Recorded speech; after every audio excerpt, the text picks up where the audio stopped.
വാർത്തയിലേക്കാണ്. Advocate Noorbina Rasheed മാധ്യമങ്ങളെ കാണുകയായിരുന്നു. ഒരു സുപ്രധാന പ്രഖ്യാപനം കൂടെ നടത്തിയിരിക്കുകയാണ്. നൂർബിന റഷീദ് വനിതാ ലീഗ് ദേശീയ ജനറൽ സെക്രട്ടറി സ്ഥാനം രാജിവെച്ചു. പാർട്ടി വിടില്ല എന്നുകൂടി നൂർബിന റഷീദ് അറിയിക്കുന്നു. കേരളത്തിലെ സ്ഥിതി ഒരുപാട് സ്ത്രീകളുടെ കണ്ണീര് കുടിക്കേണ്ടി വന്നു. യെസ്, ഇല്ലല്ല, പാർട്ടി വിടില്ലല്ലോ. പാർട്ടി എനിക്കല്ലേ, എനിക്ക് ഏത് പാർട്ടിയിലും പിന്നെ നൂർബിന റഷീദ് സാധാരണ രാഷ്ട്രീയക്കാരിയല്ല. വനിതാ ലീഗിന്റെ ദേശീയ സെക്രട്ടറി സ്ഥാനം ഞാനിത് ഇന്ന് നിങ്ങളുടെ മുമ്പിൽ വെച്ചിട്ടാണ് ഞാൻ എന്റെ നേതൃത്വത്തിന് മെയിൽ ചെയ്യുന്നത്. സംസ്ഥാന കമ്മിറ്റി ഇല്ല, അത് 2018 ഞാൻ ഒഴിഞ്ഞിരുന്നു. ദേശീയ കമ്മിറ്റി അതില്ല, ഞങ്ങൾ വെറും ക്ഷണിതാക്കൾ മാത്രമാണ്. അത് ഈ പാർട്ടി ഇങ്ങനെ മാറിക്കൊണ്ടിരിക്കും. സെക്രട്ടേറിയറ്റ് എന്ന് പറയും, ഇടക്ക് ക്ഷണിതാക്കൾ എന്ന് പറയും.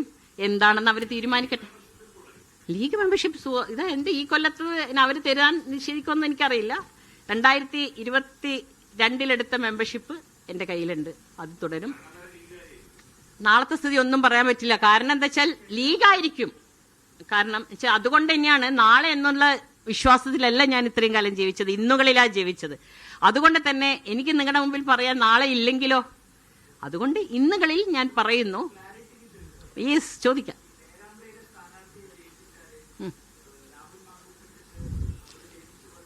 അല്ല, ജനങ്ങളാണ്, ജനാധിപത്യത്തിൽ ജനങ്ങളാണ് തീരുമാനമെടുക്കേണ്ടത്. അല്ല, സോഷ്യൽ മീഡിയ പ്രളയങ്ങളല്ല വനിതാ എന്നല്ല, ഏത് സ്ഥാനാർത്ഥികളും നിയമസഭയിലേക്കാണ് പോകുന്നത്. നിയമസഭയിൽ പോകുമ്പോൾ പ്രദേശത്തിന്റെ വികസനം, ജനങ്ങളുടെ ക്ഷേമം, മറ്റു കാര്യങ്ങൾ. ഇപ്പൊ പേരാമ്പ്രയിലെ സ്ഥാനാർത്ഥി ഒരു 5 കൊല്ലം കോർപ്പറേഷനിൽ നിന്നിട്ട് അവര് തെളിയിച്ച് കാണിക്കട്ടെ ഒരു ജനപ്രതിനിധി എന്ന രീതിയിൽ. അങ്ങനെ തലമുറ മാറ്റം വേണമെന്നുണ്ടെങ്കിൽ അഫീഫ, ഒരുപാട് റുമൈസ, ഒരുപാട് കുട്ടികളുണ്ട്. കോഴിക്കോട് ജില്ലയിലെ ജില്ലാ ഡിവിഷനിൽ കടലുണ്ടിയിൽ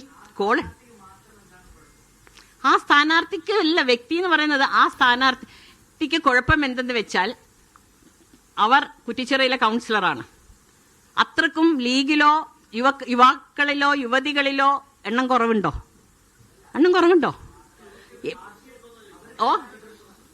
അവർക്കെതിരെ പ്രശ്നത്തിൻ്റെതല്ല പ്രശ്നം. ഏറ്റവും വലിയ പ്രശ്നം എന്ന് പറയുന്നത് അയോഗ്യതയായി കാണുന്നത് എന്താണെന്ന് വെച്ചാൽ ഹരിത എന്ന വിവാദം സൃഷ്ടിച്ചവരാണ്. അതെ, ഞങ്ങൾക്ക് ഞങ്ങളുടെ മൂല്യങ്ങളില്ലേ.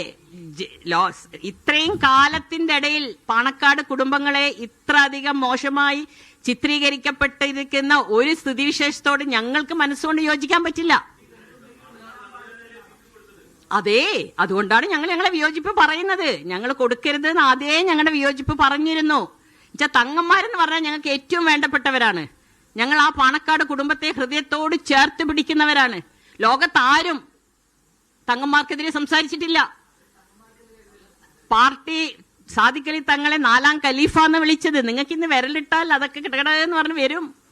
പഴയ കാലമല്ല, പ്രിന്റ് മീഡിയ ആണെങ്കിൽ നമുക്ക് നിഷേധിക്കാം.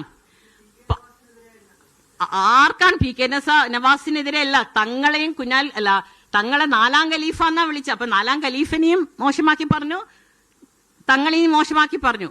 എന്നാൽ അതിൽ ഉറച്ചു നിൽക്കണ്ടേ? ഒരു പരാതി കൊടുത്തു കഴിഞ്ഞാൽ ആ പരാതി ഏതറ്റം വരെയും ആ പരാതിയുമായി കേസ് നടത്തി മുന്നോട്ട് പോകണ്ടേ?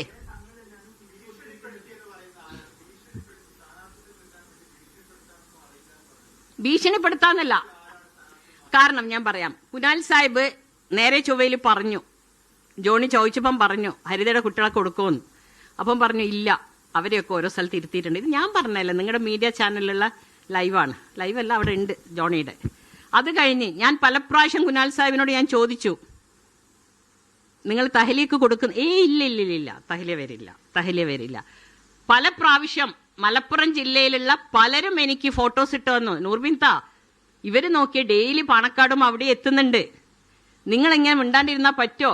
ഞാൻ കുനാൽ സാഹിബിനോട് ചോദിച്ചു, വനിതാ ലീഗ് അവിടെ വന്ന് ഇന്ന് വരെ സ്ഥാനാർത്ഥി നിർണയ വേളയിലോ സ്ഥാനാർത്ഥി നിർണയ ചർച്ചകളിലോ ഒരു വനിതകൾ പോലും പാണക്കാടോ നേതാക്കന്മാരുടെ വീടുകളിലോ പോയി പറയാറില്ല. അത് പിന്നെ സമ്മർദ്ദം തന്നെയല്ലേ?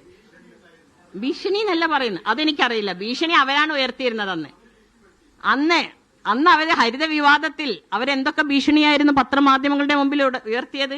ലത്തീഫ് തൊറയൂറിന്റെ അങ്ങനെ പോകാറില്ല. പോയാല് തെറ്റില്ല,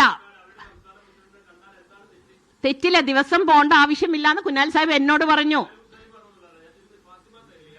അതെ, ആ തെറ്റില്ല, പോയിക്കോട്ടെ. അതേ, ഇത് നമുക്കും അവസരം തരണം എന്നാ പറയുന്നത്. ഉപയോഗിക്കാന്ന് വെച്ചാൽ ഞാൻ പറയട്ടെ, ഞങ്ങൾ 90-കൾ മുതൽ സഞ്ചരിച്ചു കൊണ്ടിരിക്കുന്നവരാണ്.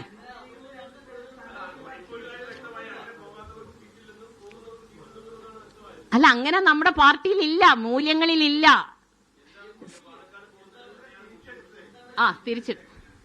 തിരിച്ചെടുത്ത ഞങ്ങൾക്ക് തന്നെ അറിയുന്നില്ല. ഞങ്ങൾ ചോദിച്ചു, അതല്ലേ ഞങ്ങളെ ബോധ്യപ്പെടുത്തണ്ടേ?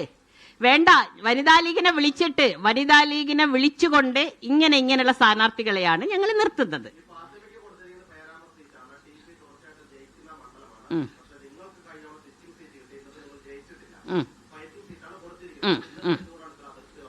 അയ്യോ, അത് ഇവിടെയാണ് എന്റെ മാധ്യമ സുഹൃത്തുക്കളോട് ഞാനൊരു കാര്യം പറയുന്നത്. സീറ്റ് കിട്ടാത്തതിലല്ല ഈ വിഷമങ്ങളൊന്നും. സീറ്റ് കിട്ടാണ്ടെങ്കിൽ ഞാൻ എന്നോ പോണം. കാരണം 96-ൽ നൂർബിന റഷീദിനെയായിരുന്നു കോഴിക്കോട് സൗത്തിൽ പറഞ്ഞത്. ഖമറുന്നിസ അൻവർ വന്നു, അവരോടൊപ്പം നിന്ന് പ്രവർത്തിച്ചു. 2011-ൽ ഡൽഹിയിൽ ഇന്ത്യയെ റെപ്രസെന്റ് ചെയ്തിട്ട് ഇന്റർനാഷണൽ വിമൻസ് ഡേന്റെ 100th ഇയറിൽ അവിടെ ഞാൻ നിൽക്കുമ്പം അവിടെ നിന്ന് 2011-ലെ തെരഞ്ഞെടുപ്പിലേക്ക് ഗുരുവായൂരിലോ ഇരവിപുരത്തോ നിൽക്കണമെന്ന് പറഞ്ഞിട്ട് എന്നെ വിളിച്ചു വരുത്തിയിരുന്നു. എന്റെ കയ്യിൽ നിന്ന് കുറെ പല രീതിയിലുള്ള മാനസിക പ്രയാസം അന്നും ഞാനൊന്നും പറഞ്ഞിട്ടില്ല, ഇന്ന് വരെ പറഞ്ഞിട്ടില്ല. പിന്നെ തോറ്റതായില്ല. ഒരു സുഹൃത്ത് പറഞ്ഞു, മുനീർ സാഹിബ് ഇട്ടേച്ചു പോയ മണ്ഡലമാണ്. ഇത് തന്നെയാണ് സമൂഹ മാധ്യമങ്ങളിൽ പറയുന്നത്. നിങ്ങൾ പറഞ്ഞ അല്ലല്ല, സിറ്റിംഗ് സീറ്റ് എന്ന് പറയുന്നത് രണ്ട് പ്രാവശ്യം ജയിച്ച് അല്ല, സിറ്റിംഗ് സീറ്റ് ആണെങ്കിൽ അദ്ദേഹത്തിന് അവിടെ മത്സരിക്കാം. അദ്ദേഹത്തിന് ആരോഗ്യപരമായ കാര്യങ്ങളുണ്ട്. അതല്ല, നിങ്ങളുടെ കാര്യമല്ല, ഞാൻ എന്റെ കാര്യമാണ് പറയുന്നത്. ഞാൻ പറഞ്ഞില്ലേ, എനിക്ക് എന്റെ കാര്യമല്ലേ പറയാൻ പറ്റുള്ളൂ, നിങ്ങളുടെ കാര്യം. യെസ്, അഡ്വക്കേറ്റ് നൂർബിന റഷീദ് വനിതാ ലീഗ് ദേശീയ ജനറൽ സെക്രട്ടറി സ്ഥാനം രാജിവെച്ചു എന്ന് വാർത്താ സമ്മേളനം നടത്തി അറിയിക്കുകയായിരുന്നു.